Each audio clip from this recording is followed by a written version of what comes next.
Pemerintah Kabupaten Kutai Timur mengambil langkah serius dalam menanggapi isu pendidikan.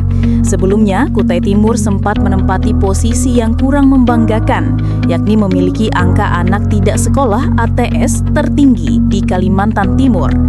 Kepala Dinas Pendidikan, Bapak Mulyono, menegaskan bahwa masalah ini telah menjadi fokus utama pemerintah daerah saat ini.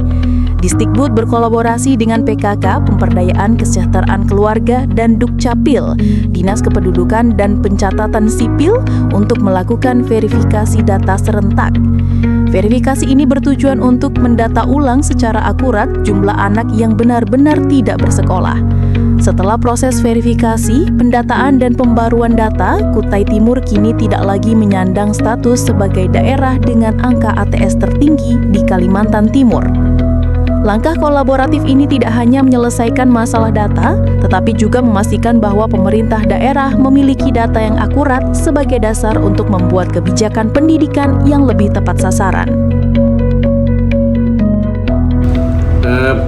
Di Kutai Timur saat ini ya ada satu permasalahan yang sangat serius dan itu menjadi konsen pemerintah daerah Kutai Timur, terutama Dinas Pendidikan dan Kebudayaan, yaitu terkait dengan data anak tidak sekolah atau ATS yang dikeluarkan oleh Pusdatin, Pusat Data Terpadu yang di pusat, bahwasanya di bulan Maret kemarin kita cek data itu, ternyata Kutai Timur menduduki peringkat pertama di Kaltim ya, sebanyak 13.000 lebih. Nah, dengan adanya data itu tentu menjadi suatu target kita untuk bagaimana angka ini bisa kita turunkan ya, tentu dengan cara-cara yang profesional, dan artinya bukan hanya merubah angka, tapi bagaimana upaya kita untuk menyesuaikan atau mencek kembali berapa sih sebetulnya data itu, karena saya juga punya keyakinan data itu tidak valid itulah ya, tapi kan kita tidak boleh mengatakan itu nggak valid, tetapi harus kita cek.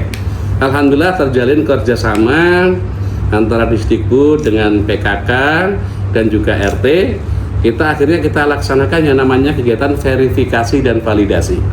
Kita print out data by name by address anak tidak sekolah tadi itu, kemudian dilaksanakan verifikasi validasi oleh PKK dan RT, karena seluruh desa ya kita laksanakan sampai ke tingkat RT. Alhamdulillah dengan upaya itu sudah membuahkan hasil. Ada kurang lebih sekitar 3.000-an data itu, anak itu langsung bisa kita perbaiki dengan catatan, karena memang ternyata yang disebut anak itu tidak sekolah, faktanya sekolah. Ternyata ini persoalan masalah update di kartu keluarga. Nah, yang kedua ada sekitar 4.000 data ini yang secara fakta lapangan tidak ditemukan anak-anak ini.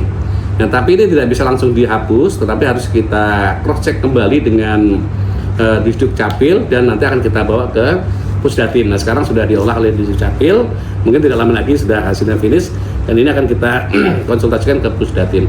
Nah, kalau nanti ini sudah terkoreksi ya akan jauh sekali, dan alhamdulillah data per saat ini ya Kutai Timur sudah turun angkanya cukup jauh ya, tapi masih ada sekitar 10 ribuan. Tapi saat kalau bicara ranking sekarang ranking 1 bukan Kutim lagi, kita sudah turun ke nomor 2 ya.